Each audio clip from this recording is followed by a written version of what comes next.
Generally எடுத்துக்கிட்டீங்கனாலே வந்து பார்த்தீங்கன்னா அவங்களுக்கு வந்து 1 இல்லை 2 மோர் தென் 2 அப்படி தான் வந்து நிதர்சனமான உண்மை.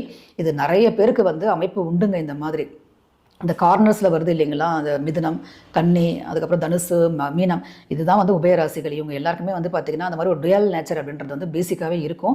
ஸோ நம்ம கன்னியும் வந்து பார்த்திங்கன்னா ஒரு இன்டெலெக்சுவலில் தான் வந்து அதிகமாக அட்ராக்ட் ஆவாங்க. அட் த சேம் டைம் பார்த்திங்கன்னா அப்பியரன்ஸ் வைஸ் நான் சொல்லிட்டேன்.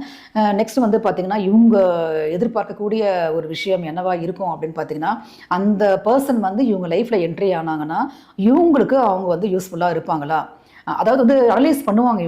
இவங்க லவ் பண்ணும்போதே வந்து பார்த்திங்கன்னா ரொம்ப மெய்மறந்துலாம் வந்து காதலில் அப்படியே விழுந்து உருகிலாம் பண்ண மாட்டாங்க. அப்படியே இவங்க லவ் பண்ணும்போதே வந்து அனலைஸ் பண்ணுவாங்க. ஓகேவா, இவங்ககிட்ட இந்த திறமை இருக்குது, நம்ம இதை வந்து இப்படி யூஸ் பண்ண முடியும், இவங்க நம்மளுக்கு ஏதோ ஒரு வகையில் வந்து பயன்படுவாங்க. அந்த மாதிரி வந்து நிறைய கேல்குலேஷன்ஸ் இருக்கும். ஜென்ரலி கன்னி வந்து வெரி கேல்குலேட்டிவ். கன்னிங் ஆல்சோ ரொம்ப கன்னிங்காகவும் இருப்பாங்க. ஆனால் அதில் வெளியே தெரியாதுங்க. அவங்களது ரொம்ப மனசுக்குள்ளேயே வச்சுருப்பாங்க அவங்க, அந்த மாதிரி கன்னின்றவங்களாம். பட் இவங்க வந்து அதை அனலைஸ் பண்ணிவிட்டு அது ஓகே, அந்த ஸ்பௌஸ் வந்து நல்லா தான் இருக்கிறாங்க, ஏதோ ஒரு யூஸ்ஃபுல்லாக இவங்களுக்கு இருப்பாங்க, ஓகே இவங்க நம்மளுக்கு நல்லா நம்ம கூட வந்து ட்ராவல் பண்ண முடியும் அப்படின்னு சொன்னால் தான் வந்து அவங்க அந்த